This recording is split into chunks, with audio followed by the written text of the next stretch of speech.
Hello. Oh no. You are switched on the screen. Hold on. Can you hear me? Yes, I can hear you. Very nice. Hello. Okay. Tom, could you put a tag or pin a message? Oh, yeah, with the title? Yeah. Okay.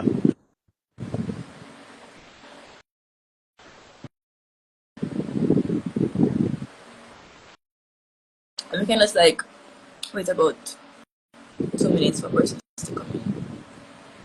And then we start our grounding. What do you say, Earth? Oh, my bad. Yeah, I was saying, yeah, let's give a couple minutes for people to stream in. Okay. And Cool.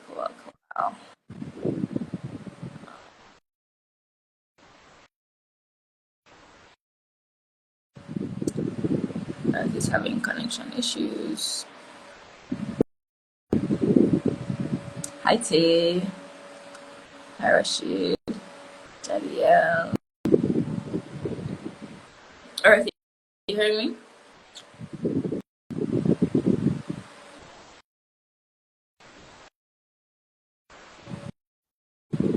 I don't know where Earth went. I got Tea. But Tay's asking how are we all? I think Earth's connection is not connecting.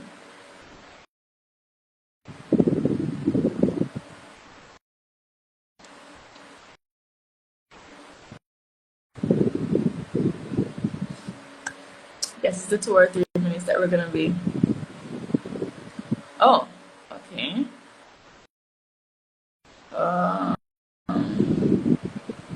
Okay. We got this. All right, you're on. You're back.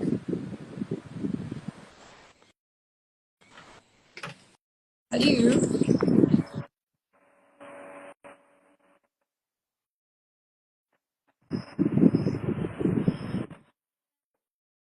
Okay. Are you hearing me? Yes, definitely. You were freezing earlier. What about now? No, I'm not freezing anymore. Okay. Woo. So,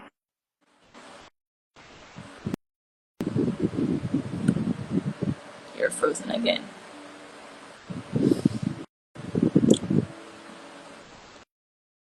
Okay.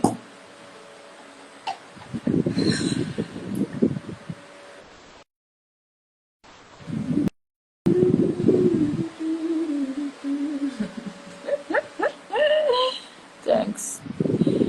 Earth. okay. Oh, you're back. Okay. Hearing me? Yes. Hearing me normal? Normally, Okay, perfect. I should be good to go. he's here. He's drinking water, crying. What was that? That is taste and come to the kitchen. They're working. I said it's water and crying. Cleansing. All right. So, nobody else has joined yet. So,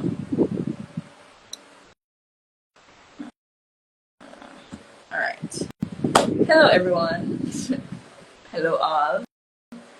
Welcome to this collaborative conversation as we are exploring, dissecting, deepening conversation around the power of communities, power in community. And I wanted to invite us to ground a bit. And this grounding practice is just an invitation to mindfully arrive, like awarenessly arrive, tuning into our breath. And tuning into your breath just like paying attention to your breathing, paying attention to your body. And the first part of this grounding practice is just arriving, just breathing. Now at our practice, we are guided to inhale with the instructor or the facilitator, but I'm going to invite you to just notice what your breath is doing now.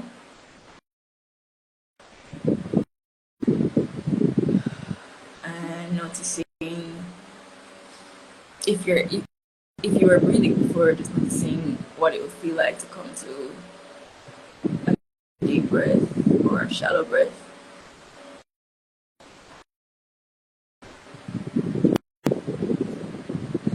And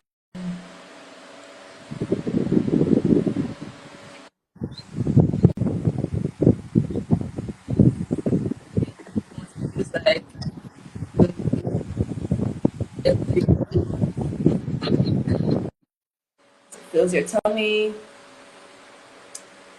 and exhaling through your mouth like through a straw. And one more time, inhaling through your nose. And exhaling through your mouth.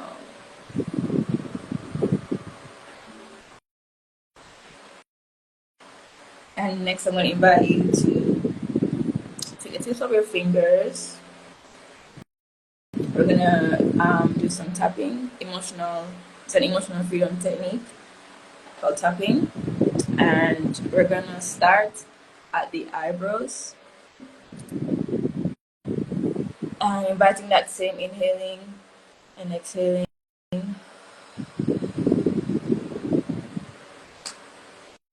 For some, you might need a harder tap or a gentler tap. And we're coming down under the eyes.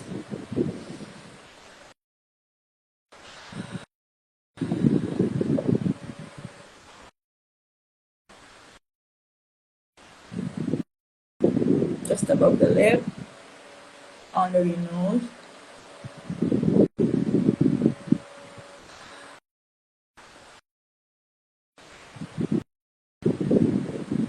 And under your chin, or at your chin, I should say.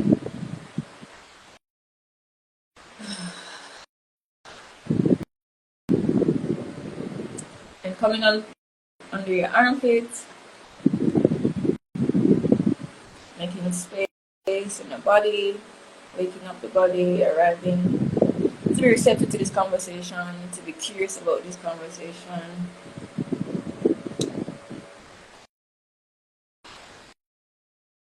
And coming down your chest, just below the clavicle.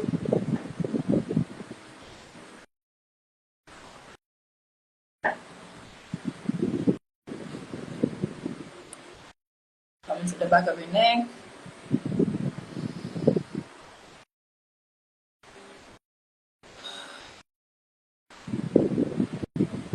And lastly, the sides of your arm, of your hands.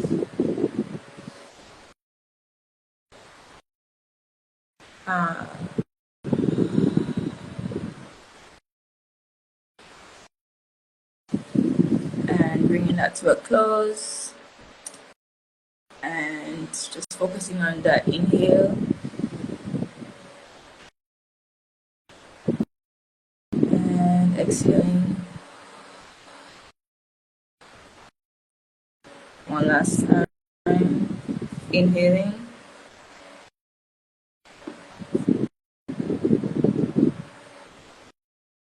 And exhaling. Alright. Oh, we're seeing there's a video quality is poor. Let me know what is happening on everybody else's. Yeah. I'm here. Hello, Zach.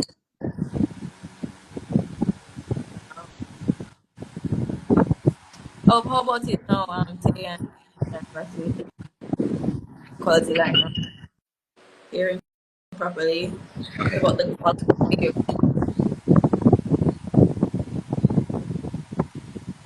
Okay, well, once you can hear us. Oh,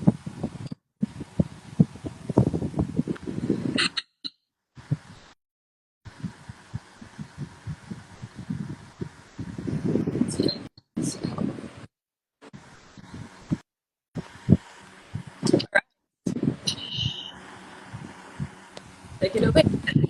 True. Okay, are you Yes, hearing me? yes, true. Perfect. Yes. Okay, great. Okay, thank you for doing the grounding.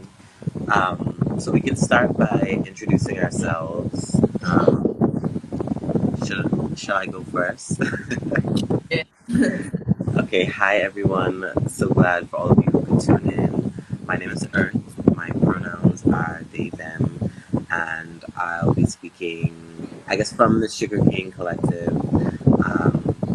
And I would describe myself as a artist and a nature lover. Just a quick self-description. Afe. Uh, they've been from the Yard International, Solidarity Yard International, from Solidarity Yard International. Self description. I describe myself as a tree, and with that comes the acknowledgement of the stages of a plant. I might not be a big old guango tree or a big old lychee tree, but at times I am moving through stages of growth that would be helpful to my humanness. I would say I'm also a nature lover, uh, an artist. Yeah, I think that describes me for now. Great. Okay, so today we're all here in honor of IDAHOBIT, which is a large acronym meaning International Day Against Homophobia, Biphobia, and Transphobia. So it's observed internationally on May 17th, and the whole point of this day is to bring awareness to the discrimination and some of the challenges and violence that our community faces, the LGBTQ plus community. And the theme for IDAHOBIT this year is the power of communities. So hence the topic of our conversation, we're going to be looking at communities. And we're going to touch on a couple different topics. We'll be trying to get some feedback or, some live Q&As from you all as well. We're going to be looking at what makes a community, how to build a community, and what power and what resources exist within our communities. And we'll be speaking generally across the English-speaking Caribbean. So this is really just a conversation to start thinking about things and putting some intention to how we engage with community. So there's no prescriptions, there's no right or wrong. Let's see, did I freeze?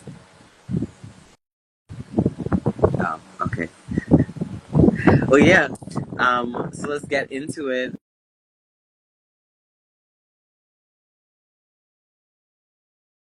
Um, is what is a community and what makes a community. So as we start this, yes, Tay, an exploration.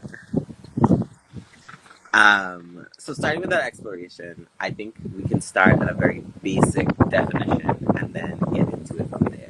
So at its most basic, at its core, a community is a group of people with a shared lived reality. Now that is very, very vague, so we can get into what that looks like. I think a good way to think of community is in like how that manifests, how that shared reality manifests, and it can look differently. So we have geographic, physical, a shared reality. So that's like the people in your neighborhood, the people on your island, the people in your country. You share a physical, geographic space, or even something as small as a household, like the people you live in your household with. That is a physical geographic community. And there are also communities based on shared identities, and that would be like the LGBTQ community. We may not be in the same physical space, we might, but what brings our community together is that identity and that lived experience because of that identity. Then we have communities that share a mission. One way to think about this might be work. Like the people you work with, you may not have the same identities, you may not even live in the same places, but when you're working together, you have a shared mission and a shared goal that you're trying to get. And then not the more core that we might first think of when we think of community is that personal community. So that's people who do share your beliefs, your values, possibly your identities. This can kind of look like your chosen family or your friends, your friend groups. But that's just a quick overview. Afe, I don't know if you want to jump in and add any examples. But it's raining today, and it's raining where you are. It's very breezy where you are. Oh, okay. But and just to pull from my my actual reality right now, thinking about not being in the best headspace right now, and what community looks like for me today, or what community has looked like for me this week. I think it has been a mix of my chosen and given, like, chosen people, chosen family, chosen friends, relationships, and who I live with, like who's around, who's in proximity to me, and also thinking about not just the human beings, but like the community of the trees around, and like nature being community right now. Um, Also thinking about how this idea or this definition of community has been like shifting as I'm engaging or immersing myself more in community, and realizing that it's something that can shift and change, and it can overlap. The different types can overlap. The different types can be like there are intersections. The types of communities, and thinking about how community is responsibility. Community can feel like a big responsibility, but it also can feel like an invitation sometimes. Yeah, that's what I have for right now regarding. Yeah, and I like what you said about like the mix of chosen and then physical, because I think with community, there's not to make a binary, I hate binaries, but I think you have communities that you choose to be a part of, and then I think you do have communities that you were just kind of put into, or like just by happenstance, and that can maybe shift how we feel towards that community, because we have the people we choose, to be around, and most often they will be people who are able to match our energy or support us in ways that are very familiar. But then we also have communities that we were just put into. I think one of the easiest examples is like physical, like neighbor, like the neighborhood you're in. Well, I think for me, like when I think about my community and like the neighborhood of people I live with, we definitely did not all choose to be there together. We have very different beliefs and very different ways of living and that sort of thing. But it is still a community that I'm a part of and that they are a part of. And so I think like that is something to be very conscious of, how you came to a community, and like I think that also determines your level of responsibility to it. Um, like, and I mean, speaking of responsibility as well, I think all community comes with a shared responsibility. I like that you said it was an invitation. I like that language as well. I think because being in community also, I don't think is something you can be passive about. You just don't you just don't sit there and do it. So I like the idea of invitation. It's something that you are invited into, and to participate, you have to be intentional about how you engage with that community. Um, which is why I also think another point I thought would be very important for us to bring up is that personal relationships and community are not the same, even though they do overlap.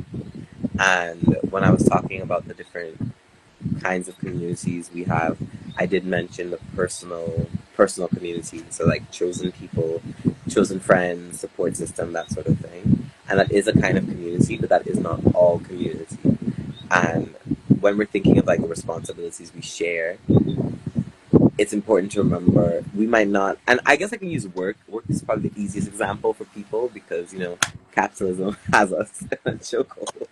But when you're working, you have a shared mission with the people you work with, and you may not necessarily get along with them. You may not even have a personal relationship with them outside of work, but in the workspace, you all are working together on something. And I think community can be thought about in the same way. So if we think of like, well, let me think of my lived experience and the communities I'm in. I will use my neighborhood as an example. Everyone in my neighborhood, our shared lived reality is we're living in this neighborhood. And we want to live in this neighborhood peacefully, without harm, free to live our lives, blah, blah, blah. And we do not necessarily share the same values and beliefs because, trust me, I walk around all the place in my little crop tops and my skirts, and people have issue with it, and people think I'm weird. But when I first and when I first started living in the neighborhood I lived in, there was kind of a lot of tension between me and my neighbors because how I live my life is different to maybe what they would approve. But we were able to come to an understanding that we just live here together. So you don't have to share my beliefs. I don't have to share yours. But we have to have a basic respect. Like, that is our shared responsibility. So you can't be harassing me when I walk down the street. And I won't, yell back at you or cuss you out for something, and we won't get into a fight. And I think that's a good way to think about the responsibility we have to our different communities. So in that community, we're all just trying to live our life, and it's important that we respect each other's, way to live their life. Now, in my personal community and like in my personal support system, things will look a lot different, because these are my personal, intimate connections. I would expect use my pronouns and da da da and treat me a certain way, and talk to me a certain way, because we have that sort of shared relationship. But I think something that has prevented community building or continues to prevent community building is we have this idea that we have to like everyone or like be on the same page as everyone we're in a community with, when that's not necessarily the case. We just have to be aligned in our mission. So, work example, we just need to get the work done. It doesn't matter, the personal relationships can be left out. When it comes to, if I even thinking about like driving, this is gonna sound weird, but I consider the community, like when there are cars on the road, I consider that a community because we are all, when we get on the road, we have a shared mission. We're trying to get to our whatever destination. And so when I see people like getting road rage and stuff, I'm always like, I don't know if you're thinking about this the right way. You're thinking that you as an individual are getting on the road and things are just happening to you, but are you considering that we're in a community? Like, I've seen people get road rage because like, someone avoided a pothole and came onto their side of the road. And I was like, well, let's be kind and forgiving to one another and not start cussing each other out for the simplest things. But I have always thought of that as like when I step onto or into my car and like go to drive, I think of myself as entering a community. We have these shared rules, like which side of the road to drive on, signal, let other drivers know what you're doing. But yeah, I think thinking about, of course, like I might not know anyone I'm driving with. I might not even see their face. I might pass them and never see them again. But for the moment that we're sharing the road, we are in a shared community and there is a shared responsibility. So I need to drive normal. You need to drive safely. But also, like, we can have kindness and empathy for one another. So if you need to avoid a pothole, I will let you. I won't cuss you because I'm late for work. Oh, what's up? Yeah, I think that's to the point of the intentionality of being in community, but also the what was I gonna say? It's also that we all are playing a part in like how we show up, and as much as we are in relation to each other, nothing is to be taken personally, because like even if I'm attacking you, it's coming from me and it has nothing to do with you. Yes, there are things that could have been like avoided, or shifted, or we could have talked about something, but it's still like not a personal like definition of how valuable or capable or how um, worthy you are of, in your example being on the road. Like if it is that you are late, this is your responsibility. You are not on time for your engagement, and there's an expectation for you to get on the road, because normally this ride takes 10 minutes, but because you're like, oh, this ride takes 10 minutes, I'm gonna rush, and then somebody comes into this path of you trying to get there in 10 minutes when you are late. There's a kind of like um projection of the responsibility of yourself onto someone else, and it's not to say that that person is bad or anything. It's just to say that there's an intentional um there's a need for intentionality and awareness in any space that we engage. And I think that brings me to like ask like what kind of communities that we are part of, or like what do we look for in community. And I guess in the case of this, like this disconnect not disconnected, like it's not directly related to me, like being on the road is not directly related to my life, but it is a part of my day. I would say that's a part of how I would engage community. I'm also a part of my work community. No, I don't have the same relationship that you mentioned about work, because I feel like it's a completely different space that we're exploring, and it's something that we're learning to explore together and to like navigate together, and that takes a lot of curiosity, again intentionality, again receptivity and openness to seeing what works, what doesn't work, and celebrating each other, but also keeping each other accountable. And what other communities? Again, the community that I'm a part, like I automatically am a part of. I'm a queer trans person, so I'm gonna be grouped with every queer and trans person there ever is. I'm gonna be called a sodomite or a Batman, or I'm gonna be sentenced because this is how I look. This is how I sound. This is how I walk. Or this is what I wear. Other communities, I think the part about personal community not being the same thing as like general community. I think I think right now I'm finding the value in my friendships being my support system, and support system being community. Um, and while my friends might be friends with each other, there's a way that I can call on each one of them, or each one of them can call on me in different ways or in the same way, and I can be supported the same way that they want to be supported, and there's a way that I can trust that this is somebody I can lean on. Like recently, I was like, okay, who do I call on when I'm crying, or who do I call on when I need an extra $50 to buy something? Who do I call on when I need to get somebody else resources? Like who do I check in with to say, okay, this friend needs somewhere to stay tonight? Like having that network is a kind of way that like I engage being in community, like find the value in keep my connections close, and knowing that my connection is somebody else's resource to some degree. Yeah.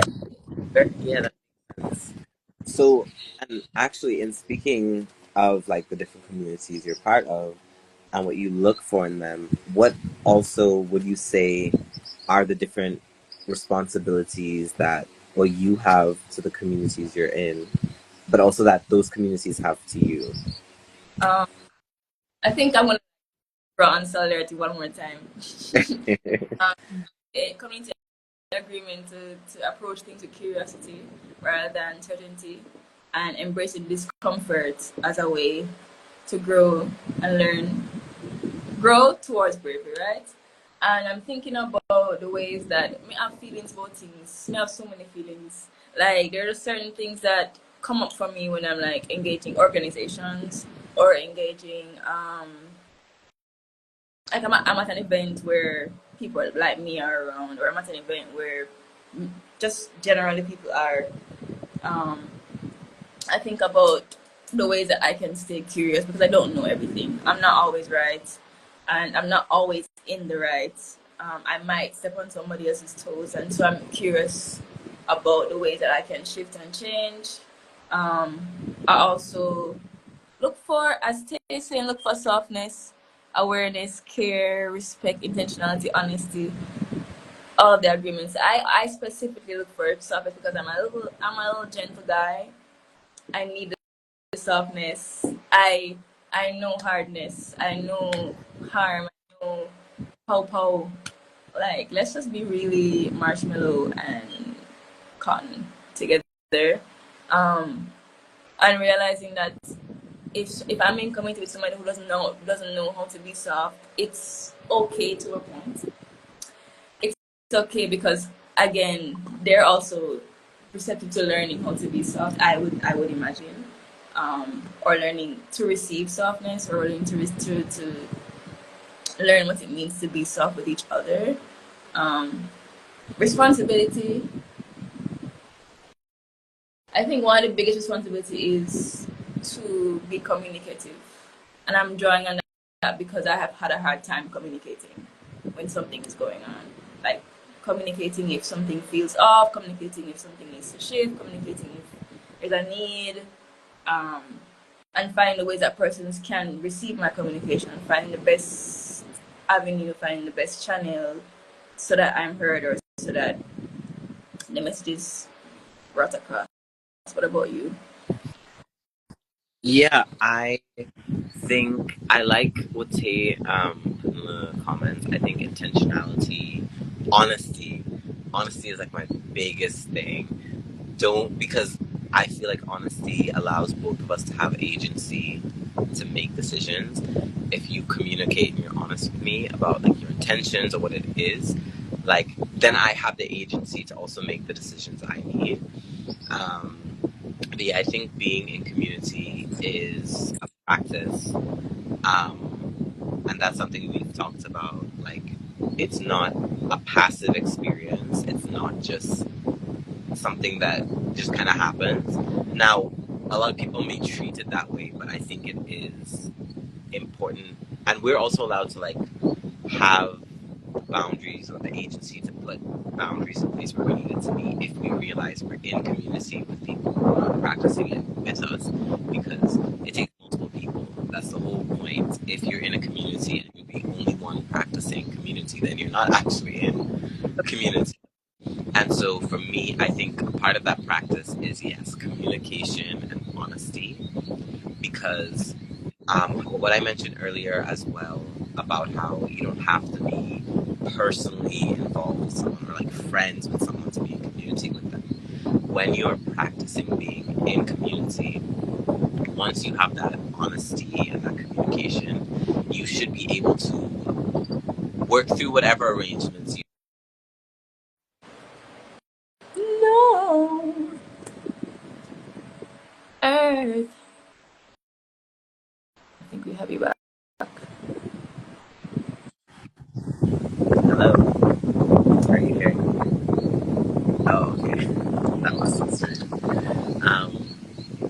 But yeah, so what I was saying is, when you're in community with people, and let's say, I don't know, speaking of like queer community, which in Trinidad and Tobago is very fractured. Though I have heard of quite a lot of places, you know, some communities are working on. I Breathe, consider breathe, myself. breathe, breathe, breathe. Is it better? Yeah, yeah, yeah. Okay, I'm gonna pull the phone away from the wind.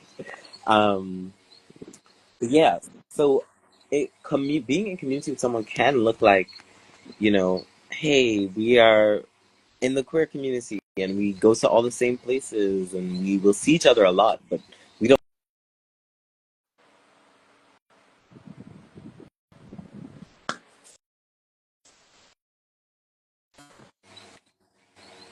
Hello again. Okay. Why am I dropping off? Is it on my It's end? the winds. Okay. I Well, hmm could that's the be. part. The weather's been. Okay. I'm going to. Can you hear me? Yes, I can. Okay. I'm gonna try to talk again to finish my point. Yes. So to finish what I was saying, um, once there's like honesty, because the honesty could be I don't like somebody, or I don't agree with their values, or I don't agree with this, that. But we can figure out how to be in community together. So it might be, we might not have a personal relationship, but what does our community relationship look like? And how do we, like, what are our boundaries? And it also goes back to you, like, saying with communicating, being able to know what your own boundaries and needs are so you aren't just going with the flow. So for me, and obviously I'm using like antagonistic examples just to show one side of things. Community should be you should be having really lovely engagements, but I think the lovely, nice parts are actually easy for everyone, and we haven't thought about the skills and the tool sets we need to deal with tricky situations. So when there are disagreements or when there are and you know how queer people, we're very colorful and we're very eccentric, and we get into all sorts of situations. And just from like my lived experience, what I've seen this happen in community spaces where people have a personal disagreement and they let it affect the community space, which I think is a mistake.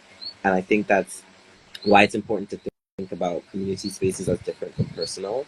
Because if we have a personal falling out because I just don't agree with something you did, or you hurt me personally, or I hurt you personally, we can decide, like, I can decide my boundary is I don't want any personal dealings with you, or I don't want to be going to parties with you, or I don't want to be doing small talk with you. But that might still mean when we show up to the community events, we just don't interact, but we're cool. Or, we're not making it a fight, or we're not making it a thing, or we're Mhm. not doing that thing, what I've seen happen a lot, which is this person hurt me personally, therefore they are a bad person, point blank, period. Therefore, remove them from the community, or like, I don't want them around me. And that is something we have to be very cognizant of. You were um the easier parts is like the softness and everything is dandy and chill until there's something that surfaces. And I was just thinking about Tay's comment earlier.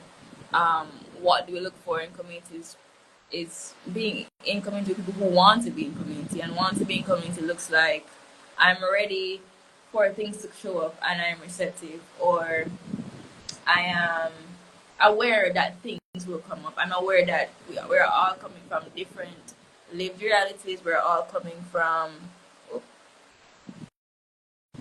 yeah, we're all coming from spaces or that will respond to us in a certain way.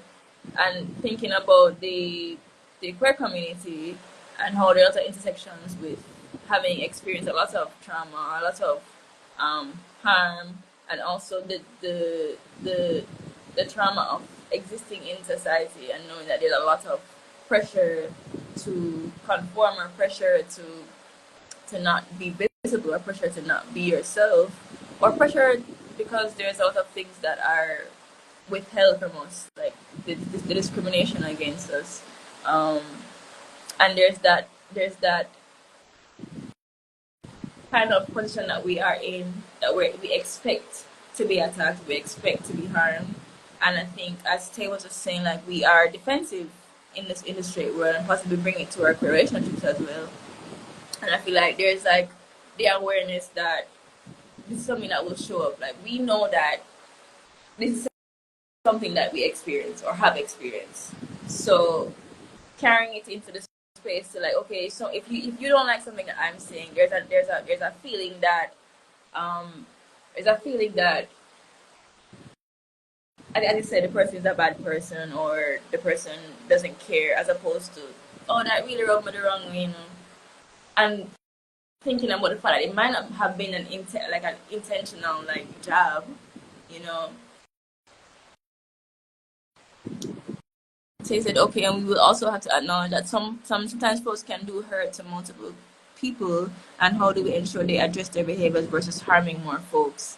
I thinking about like the canceling culture and how, to some degree, I see where it's necessary to like ask someone to not engage a space for everybody else's safety, and I think it's also necessary to prioritize that person's way of showing up. Like, how do we come? Who does the mediating? Who does like the connecting with this person to say this thing harmed this space, or this thing made this space hard to exist in? Like, how do we support you showing up better? How do we? This is what you did. This is how it affected us. How can we work with you to like ensure that this is something that doesn't happen again? Um, Yeah, I do think all communities have the responsibility to the people involved to keep them safe. So just like we were saying, when we are in community, we have a certain responsibility, and in our practice, in our honesty, in our communication, our community also owes something to us, and a part of that, I think, is safety. And something I do think we need to engage with more meaningfully is what harm looks like, because I do think, well, let me use more specifically like abuse, any sort of abuse, that kind of harm definitely is something that communities, and I think a lot of communities in the Caribbean have failed at keeping harm away, or even sometimes help perpetuate it. But we also have to, and this, I guess this comes back to the personal skill, be able to understand the difference between harm, maybe harm hurt and and, yeah, I'm trying to express the idea, but someone like breaking up with you on your birthday in public is really hurtful and really sad, and you can decide you never want to talk to them again. But that's not the same thing as saying this person should be excluded from a community, or this is a bad person. And that is something I've seen where, personal, because no one is denying that's a hurtful or a shitty thing to be done. People can do really shitty things. People can. But it doesn't necessarily mean that because they have done bad things or hurtful things that they should be taken from community. Now, at the same time, when a person perpetuates abuse, I do believe the community has a right to take away, to remove that person from the community spaces. So if someone is an abuser, and I mean, I guess we don't need to get into the depths of like the definitions, but I'm sure we can argue like, emotional abuse or physical abuse is different than like a bad breakup. um, and I think when it gets into abuse, like people being harmed, it is actually the community's role to protect the person or the persons that are having harm done to them. And unfortunately, I think that's been flipped too, where a lot of times harm is allowed to just be perpetuated silently, or people feel like it's not their business, or people don't like yeah, to speak up about it. Yeah. So, and I think I don't know how your experience is, but for me, I've almost seen it flipped. Like, I see when we have situations of abuse, everyone's scared to say anything. No one wants to say anything because a lot of times it sticks to the status quo, and it's easier to let it happen. Yet, when there's personal beef, everyone wants to pick a side and have drama and da, da, da. yeah. But I think, Oh, as you're saying that, I'm seeing Tay's, well, Ella also says, what if somebody, I think that answers, what if someone is racist, abusive, or misogynistic? How should they be a part of a respectful community? And thinking about also a while ago when you were sharing, I was thinking about a gathering and how a huge responsibility is someone who is creating or curating any kind of gathering is, or a big responsibility is having the skills or having a person with the skills who have any kind of conflict resolution or mediating kind of skills, because the understanding that people gathering from all walks of life will things it's possible for things to show up, and it's not just having the venue, it's not just having food there, it's not just having the time, it's not just like making the event fun or making the space like comfortable. It's also what are the parts that might need to be filled or like addressed if something does come up. And just thinking about even my responsibility to myself, like how do I equip myself to be a part of community? Like a huge part of it is our personal responsibility.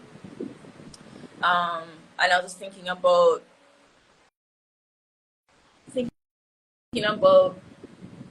the skills that we need to just be people. I would say skills of that de-escalating any kind of violence, de-escalating any kind of like harm or hurt, or just stepping in a way that doesn't like re-stimulate anything. And I'm wondering like how we, it's nothing that we have to answer right now, but like how we can arrive there in our personal communities, within organizations, within our geographic communities, physical communities, within our workplace. Like, is it something that we need to name as mandatory? Like, do we have conflict resolution skills? Who is our mediator? Who do we go to if something is happening? Who steps in? And ensuring that it's not just one person, I would say, or one space that everybody leans on.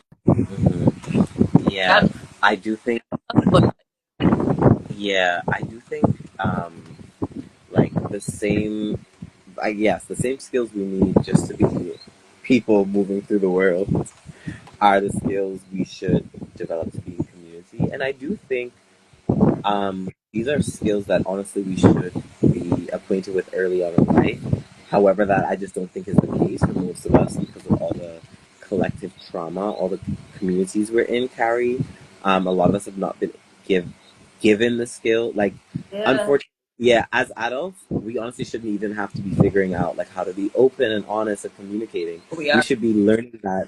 We are though, yeah, we should be Yeah, learning that when we're children, but we are not. Unfortunately, we're not raised in communities that can help us with these skills because so much of that has been eroded and taken away from us because of trauma. I think like honesty and communication, and when I say honesty, it's like also a sort of self-honesty, being able to be honest with yourself helps you communicate better. Because when there is an issue or some sort of conflict, because anytime you have humans interacting with the way that. Mhm. okay, how's here? Yeah, so anytime, You're at a hmm? fan. You're beside a fan. Yeah, Tay exposed you. Tay said, stay away from the fan. Stay away from the fan. Continue. Sorry for the disturbance. um, but yeah, when we're able to recognize like what we need and when we know ourselves well enough, we're able to communicate that. Because a lot of time when there are conflicts, sometimes we're not actually reacting to the conflict and we're making it worse because we're reacting to other things. So like someone might say, you know, oh, I disagree with that, or blah, blah, blah. And then in our heads, we're like, oh, they disagree with me, so they think I'm wrong. So they're saying I'm a bad person. And then we have an emotional reaction to that. And then we're in an argument or in a fight when we should be able to recognize, okay, you know, or we should be able to just say, hey, I don't like the way you said that, or I don't like that, how that was said to me. We should be able to communicate, like, here's what I need from this space, or here's what I don't need from this space, or here's what I'm getting.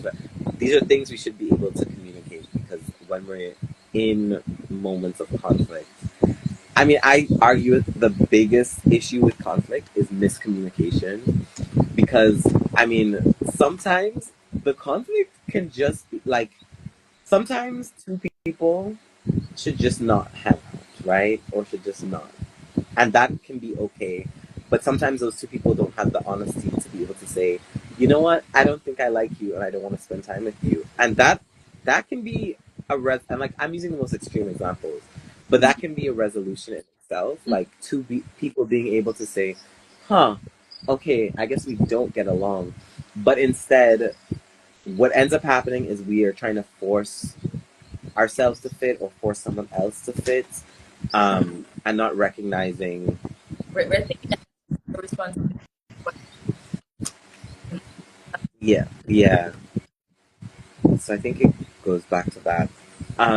But something I wanted to add as well, like while we're here and talking about community and building community, I do want us to discuss the resources that we have in community, because another part of the conversation that we have been getting at is also, I mean, there's a reason why we exist in communities. It is a part of our needs, like as human beings. We do need support.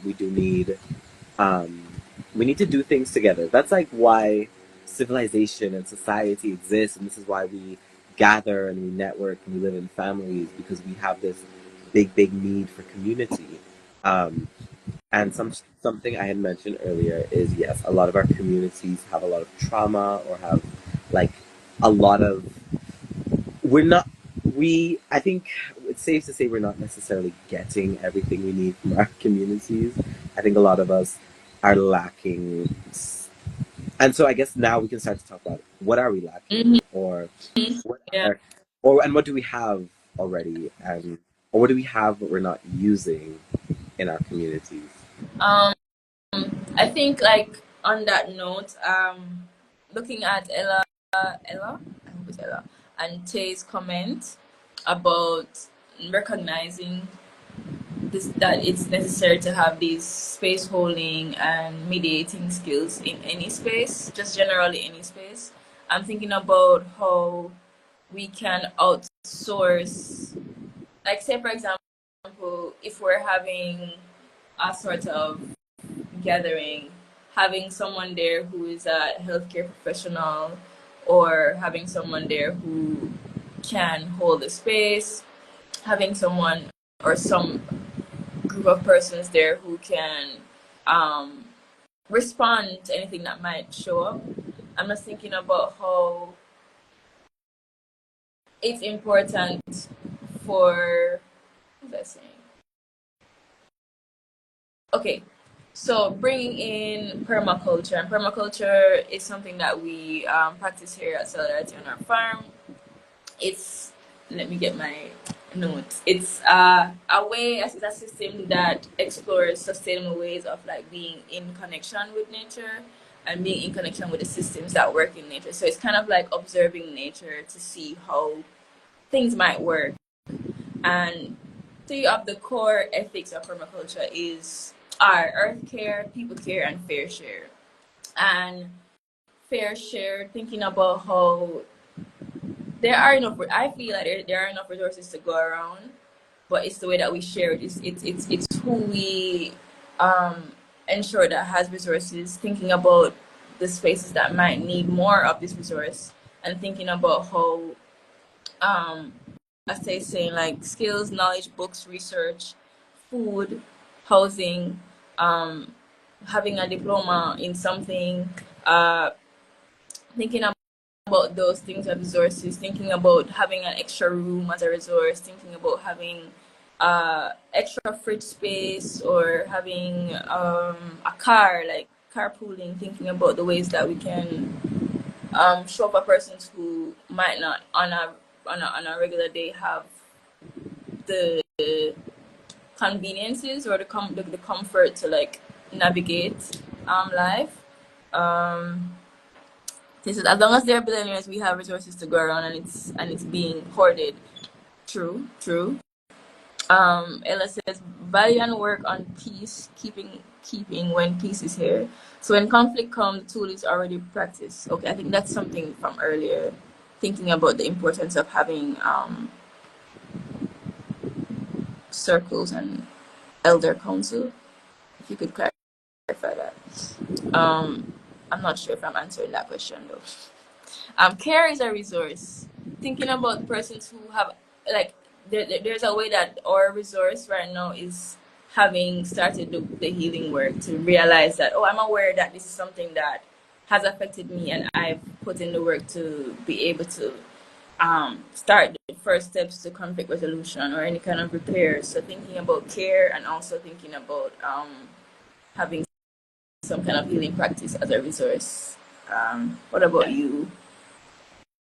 Yeah, I think knowledge is certainly a resource that we have in our communities, and it's also about getting the access to it, or even knowing that there's knowledge out there for us to obtain, knowledge and awareness, like just being aware you're in community, being aware that, or being aware of community as a practice, like having access to that knowledge, um, is something that I think we. Oh wait, sorry. Back to the fan. um, Hold on, let me see. Yeah, and I think in other than just material, because we talked about the material resources, which, and I think um, something that can help is what am I trying to say? Number, like communities like there's power in numbers, so communities are more powerful just by existing because they're a collection of people rather than individuals. And something we started talking about earlier, but we didn't quite get into, is how like communities overlap, and how there's, because we talked about different kinds of communities. Communities are also overlapping and interacting with one another's. So like how we both talked about communities we're part of multiple communities. There's not just one. Um, Mm-hmm. and how our communities intersect and build, because there's, I mean, the theme for IDAHOBIT is the power of communities, and there is also power in layering and like overlapping communities. So even thinking about the communities we talked about today, so we have like queer community, obviously trans community, but then we also have our shared physical communities, so that would be like Solidarity in St. Anne's, but also I guess the larger island of Jamaica. That Right. would be me. Yep, me and Tobago, and as well. And how do the communities we're in, like what shared resources do we have between all of us? Because I would argue that there is something that all of us share in common. And when I say all of us, I mean all of us as islanders, all of us as Afro descendants, all of us as queer people, all of us as people in the global south.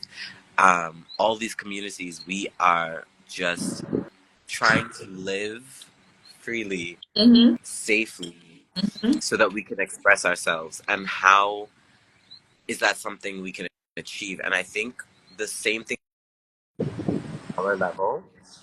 So like being able to be open and honest and willing to repair and work through conflict. That's also something I think communities should practice as a whole. So the community of, well, let me go with my island, the community of Tibagonians and the community of queer people. We sometimes like to think of them as different, but they're not. They're layered and they're overlapping. So how, and this is something I try to express in my like in my daily life, in the people I interact with, is like reminding people, just because I'm queer and I'm part of that community, it hasn't stopped me from being Typagonian. It hasn't stopped me from being one of you as well. So I'm actually part of both communities. So if you are being transphobic or homophobic or whatnot, you are actually harming me, someone who is in your community. So you're not upholding, your responsibility to community either. And I think when we as queer people also start to realize that we are part of so many communities. Now, it's not our fault that we don't think this way. These communities have excluded us through biphobia, homophobia, transphobia, and like made us feel like we're not a part of those communities. But we actually are.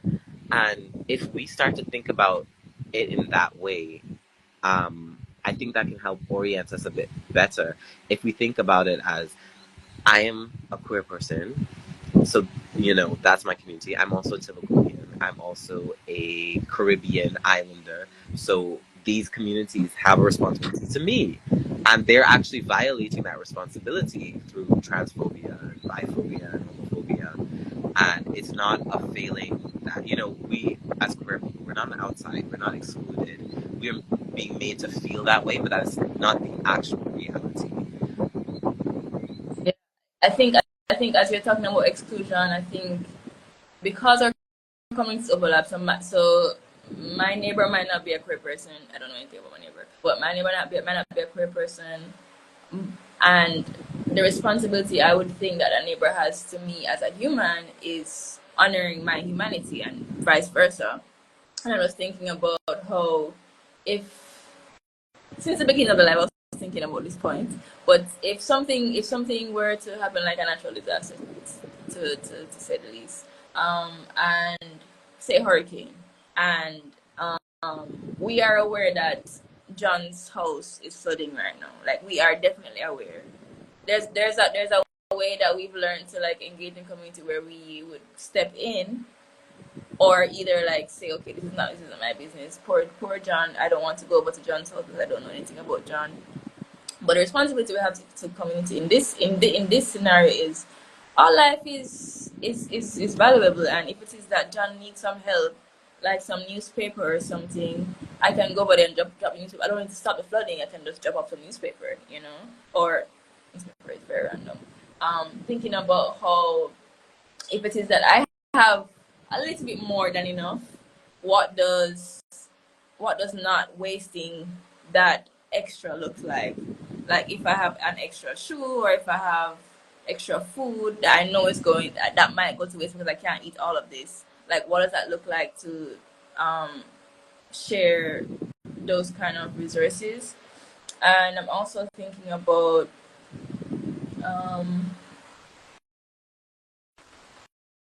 lost my train of thought, but sandbags, Tay says sandbags. Thinking about the ways that we can just be open to the way that we can actually be in community. And thinking about the overlaps, thinking about how, if you're discriminating against me, you're discriminating against yourself, but there's no awareness of that. Maybe there's a way that we've, again, tried so hard to fight for our space in the world that we forget that we're all sharing this earth together. And in the space of realizing that we're sharing this earth together, we know that people are here on the live, and we wanted to also hear from them if they have anything to share or any questions to ask. And a question there's a question bubble to the bottom right of the live that everyone else should see. If you have a question mark, you can add a question, or just add it in the chat here. But if you have any questions as we wrap, if you may, you could add it. Tay and Ella has been sharing in the chat, so that's also very much appreciated.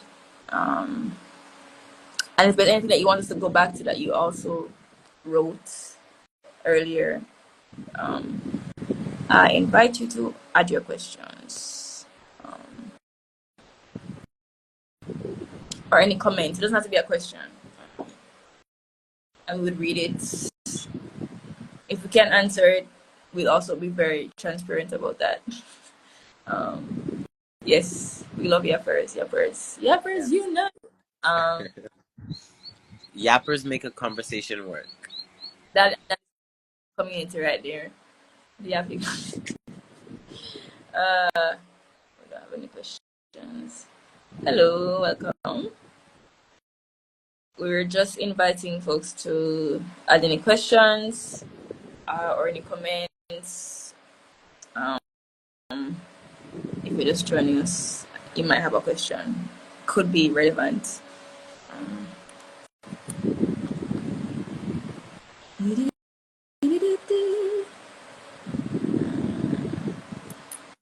If not, we can start to wrap up. Yeah. Let's give them another minute. Alright, I'll scroll through the chat to see if we missed anything. This is a chat? Comments, right.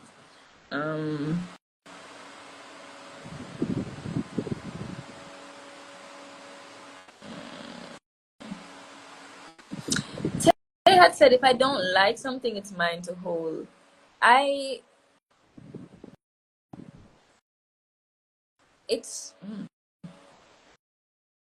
agree with that, and I also know that if someone were to tell somebody who does not have any tools at all or any kind of awareness around, like your emotional responsibility to anybody that you're sharing space with, that might sound like an attack. I don't. I have a feeling that that might sound like an attack, and I'm wondering like, what are the methods that we can like put in place to communicate that. But again, it is their responsibility to know that it's something about them, and how do I de-escalate something in real time without appeasing or people pleasing, if that makes sense. So if you have any comments there. Okay, so Ella asked, you have experience with consensus decision making? Are you asking if we have experience like on the live or just I think it's us. Or do you want to take? Do you want to take this one? Gosh, I mean, I guess I do have a lot of informal experience with. Now, honestly, maybe it's because I'm a Cancer and I'm so emotional. I figured out my emotions pretty early, and so once I figured myself out, I started to figure other people out. So I do have a lot of experience with conflict resolution, like being the third person between people who need like are having two different experiences, but there's a miscommunication. So I have experience with that. Nothing formal though. What about you? I think um, I think getting personal. I think my upbringing, I was like a mediator in my family. So I had I would say I had embodied a lot of people pleasing tendencies, which also I don't see as a terrible thing completely because there's a way that I was able to step in and think about the ways that you over here saying this is affecting this over here. How can we come to this middle ground? And just thinking about how I can alchemize those kinds of like um patterns or habits or parts of my upbringing. Thinking about decision making. Um, I wouldn't say I have skills in content decision making, but if it does come to the point of having two persons or two or group of people who need to come to a conclusion, there's a way that getting clear about what each person might need, thinking about the timeline, if it's like a rapid response that's needed, thinking about what would be the best point of action, I think I would be able to like either call on somebody else to support the decision making, and also realize that not everybody can get what they want in a situation, um, and we might leave the space with an unresolved question, unresolved issue, and know that that is okay, or we might make a decision that's based off, say, we only have 5 minutes left, and right now what we can logically do in 5 minutes is pour some water out instead of cooking, if that makes sense. So it's kind of like intuition, but also I don't know if that makes any sense. Let me see if anybody else has something to say about that. Rashid put a comment in the chat about what are some ways you've intentionally worked on building trust in your communities. So To this one, I would say that is something that takes time and consistency. I think consistency is the big thing. Trust and like community is not something you can build overnight. I don't think is a quick, fast process at all, because it does require, like, it is a practice. Just like if you start doing, I don't know, yoga, you're not going to be able to do things overnight. It's going to take weeks, months, maybe even years to really get into it. I think it's the same with communities. And I think when it comes to trust, consistency is what builds trust, because, and I would say, you can do anything once, you can do anything a couple of times, but for you to continue to doing it means it's actually a part of who you are. And I think that's the key with trust. And like when we're learning to trust our communities and also be trusted, we have to show, but also be shown that it's not like a one-off or an exception, that it is the. So if you're trying to build intentional community with your I'm going to use the example of neighbors, because in my lived experience, that's been the place I've activated that community building muscle the most, because it's really easy to be in community with other queer people or other artists or people who share a lot of the same life beliefs as me. um, so I've had the most challenges with my neighbors. And let me clarify, I love my neighbors, I love the community I live in, but I mean, I have all the boundaries I need to continue to love them. um, but when it's come to neighbors, it's about, like, because I think about when I first even moved into the neighborhood, I had people who would harass me because of my life. I keep saying lifestyle. It's not a lifestyle. Y'all know what I mean. Because of my queerness, because of how I present, like, because how how I show up. And I kept talking. Every time it happened, I would talk to my neighbors and say, hey, you can't be harassing me. I live here. Like, we live here together. We live here together. And it's something I repeated. And after a couple months, like, I was actually able to have some really good, very basic conversations with my neighbors. But it got to the point where now we have a mutual understanding, like, don't harass me. Don't tell me what to do with my life. And I won't tell you what to do with yours. And I will say good morning to you. I'll say good night. If I have extra fruit on my tree, I'll give it to you, or you can give it to me. But beyond that, we don't need to talk. We don't need to have a personal relationship. But that is something that took time and consistency, like consistently being myself, but also consistently showing up and letting them know, hey, I'm willing to be in community with you. Yeah. Are you willing to do the same for me? Going back to the understanding that things won't be comfortable all the time. So, like, how, and to answer that question, how do we build trust? As you said, it's a practice, and it's an acknowledgement that things might be uncomfortable in building trust. Things might, you know, get a little bit weird, but I'm gonna come back because I want to be here, or I value this space and I value all of what we have to share, and I also value myself. And if something feels like it's too much, I can step away and step back in. So it's kind of like a huge part of building trust in community is also building trust within yourself. I think um, coming to the realization that how you are impacted will, like, shape the way that you're seeing things sometimes, or how you perceive things might shape the way um does that make sense? How I'm perceiving what's happening might shape my opinion of what's happening, which might also shape the truth of what's happening, because it might not be that this is happening, but my perspective of it is this. So in building trust is realizing my outlook also. And again, if it's uncomfortable, just trust that I can know that discomfort does not mean that it's impossible. And Tay said, getting clear on your acts, like getting clear on your requests, getting clear on your limitations, and getting clear about the ways things affects us. I think that brings me to the importance of communicating how you're showing up when you enter a space. And I guess that brings me also to how important check-ins are in any kind of opening of anything or a conversation.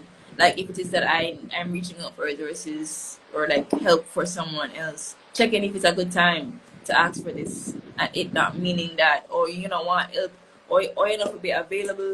Like, there's like, I am not available right now, and that's staying in integrity with just ensuring that you are capable to show up also. So you want to be in community, but can you show up right now? You want to share resources, but can you share your resources right now? So like, not depleting ourselves, but also, again, ensuring that we're not being stingy, if that makes sense.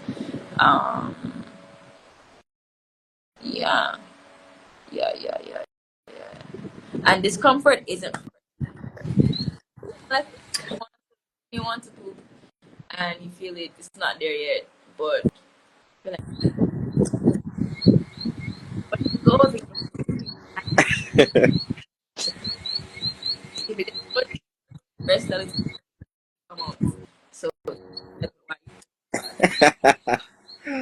uh, Um, well, with that lovely, lovely image to end. they're great. um, Mhm.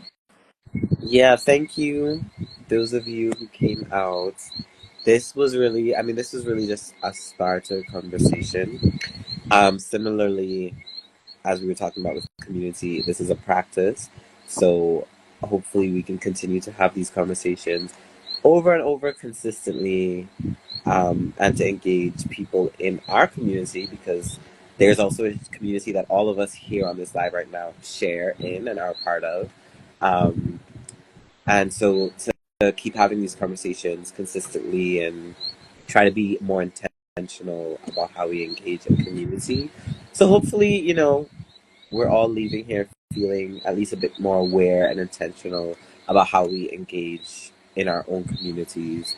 I would say everyone, like, in leaving here, just try to be more aware now when you engage with the people around you. Try to consider what community you share. So when you walk out the road and you're waiting for a car, think about the people around you. What community are you in? Or if you're driving on the road, what community are you in? If you're going to work, if you're going to the farm, if you're logging into, class online, like whatever you're doing, try to think about which communities you're interacting with and just be more intentional about how you engage. And you can start really small, you can even start really close. You can start with your most intimate um, people in your life. You don't have to go and like walk down the road and talk to your neighbor right now, but we can be more intentional. And also leaving thinking about what we want to feel like, what we want it to feel like, what we dream of community looking like and feeling like. And again, as you said, like, ensuring that we are being, or taking the stance of being aware of how we are showing up or how we can be impactful. And though someone else might not be doing that, that's okay. We're not here to prove anything or have anybody else prove anything to us. And again, as Earth was saying, that this is a conversation that we just are taking the first steps to explore, where we know stuff, but we're not experts at community. And everything we share here is from our lived experience, and that lived experience can expand just like everything else.